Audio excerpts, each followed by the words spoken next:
নমস্কার বন্ধুরা, বাংলা আবাস যোজনায় নতুন লিস্ট প্রকাশিত হলো এবং এই লিস্ট কোন কোন জেলায় প্রকাশিত হলো সেই সম্পর্কে তথ্য আজকের ভিডিওর মাধ্যমে আপনাদের আমি জানিয়ে দেব।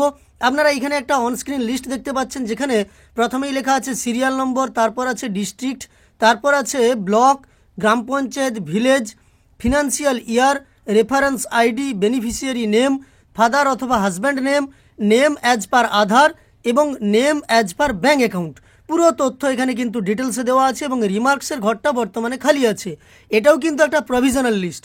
আপনারা জানেন, নির্বাচনের কারণে 5টি জেলাতে আবাসের সমীক্ষার কাজ বন্ধ করেছিল নির্বাচন কমিশন।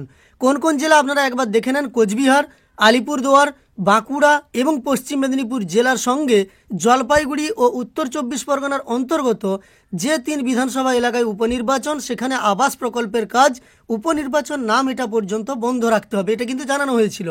এই 5টি জেলার ক্ষেত্রে, মানে যেসব জায়গাতে উপনির্বাচনের কারণে আবাসের সমীক্ষার কাজ বন্ধ ছিল, সেই সব জেলাতে কিন্তু আবাসের সমীক্ষার কাজ হয়েছে এবং এখনও পর্যন্তও চলছে। তারই মধ্যে একটি জেলায় ইতিমধ্যে লিস্ট প্রকাশিত হয়ে গেল। আপনি অনস্ক্রিন সেই লিস্টটি দেখতে পাচ্ছেন। এই লিস্ট প্রচুর দীর্ঘ, মানে একটি লিস্টের মধ্যেই সমস্ত এলিজিবল নাম ঢুকিয়ে দেওয়া হয়েছে আবাস প্লাস স্যাংশনের। তবে যদিও ভাগ করা হয়েছে, ব্লক ভিত্তিক ভাগ করা হয়নি। এই লিস্টের মধ্যেই সমস্ত ব্লক ভিত্তিক নাম আছে, যা আপনাকে খুঁজতে গেলে সমস্যায় পড়তে হবে।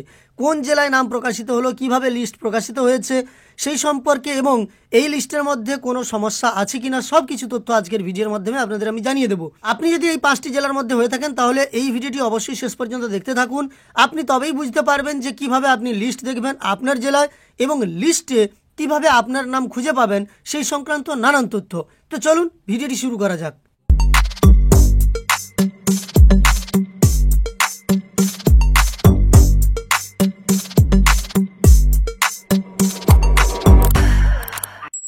প্রথমেই আপনাদের জানিয়ে দিই, যেসব জেলাতে উপনির্বাচনের কারণে দেরিতে আবাসের সমীক্ষার কাজ শুরু হয়েছিল, তাদের মধ্যে কেবলমাত্র পশ্চিম মেদিনীপুরের লিস্ট কিন্তু গতকাল রাতে প্রকাশিত হয়েছে। গতকাল রাতে প্রকাশিত হয়েছে কেবলমাত্র পশ্চিম মেদিনীপুর জেলার লিস্ট। সরাসরি দেখাচ্ছি আপনাদের।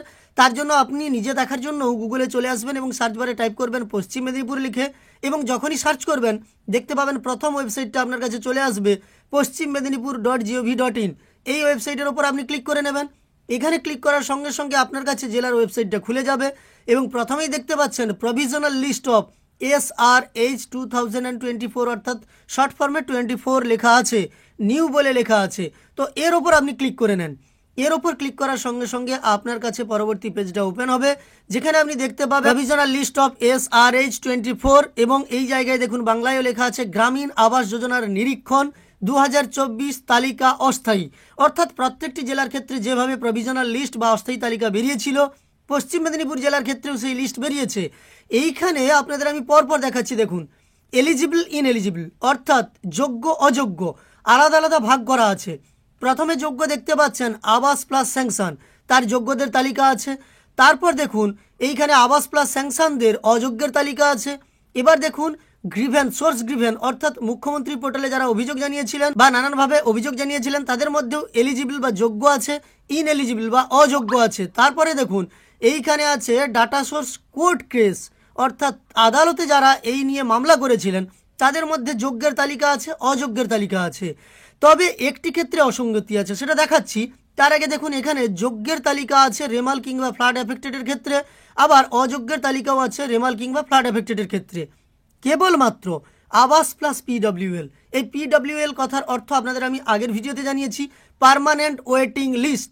এই পার্মানেন্ট ওয়েটিং লিস্টের ইনএলিজিবল তালিকা দেওয়া আছে, মানে অযোগ্যের তালিকা দেওয়া আছে, কিন্তু এলিজিবল তালিকা নেই। প্রত্যেকটির ক্ষেত্রে যোগ্য অযোগ্য যোগ্য অযোগ্য পরপর দেওয়া আছে। কেবলমাত্র আপনি PWL এর ক্ষেত্রে দেখতে পাচ্ছেন যোগ্যের তালিকা নেই, অযোগ্যের তালিকা আছে। এর দুটো কারণ হতে পারে। একটি হলো আপাতত এই তালিকাগুলো আপলোডের কাজ চলছে, অর্থাৎ হয়তো আজকেই এটা আপডেট হতে পারে। গতকাল থেকে যেহেতু রাত থেকে এটা শুরু হয়েছে, আজকেই আপডেট হতে পারে। তাছাড়াও আমি লোকাল যারা আছেন প্রশাসনের ক্ষেত্রে তাদের সঙ্গে কথা বলে যেটা জেনেছি, যে এখনও পর্যন্ত সুপার চেকিং যেটা, সেটা কিন্তু চলছে। সুপার চেকিং এখনও পর্যন্ত শেষ হয়নি, সে কারণে হয়তো এই PWL এর ক্ষেত্রে এলিজিবল লিস্ট প্রকাশ হয়নি।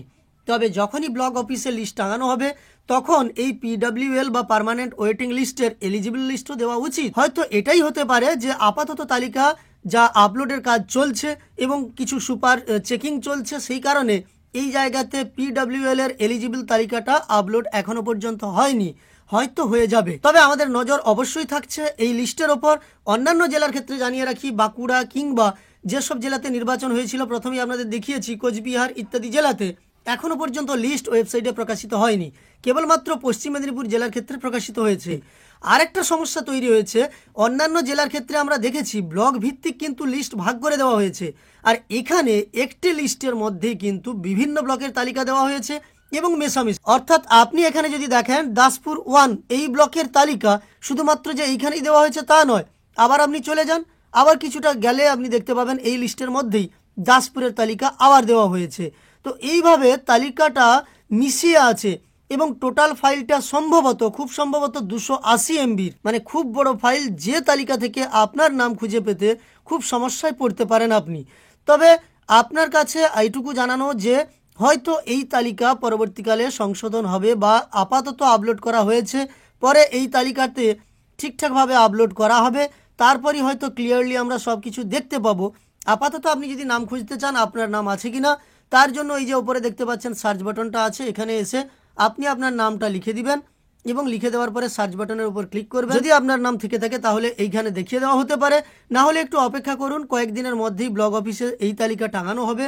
কারণ আজ শনিবার রবিবার ব্লক অফিস বন্ধ থাকবে, সে কারণে এই দুদিন আপনি দেখতে পাবেন না।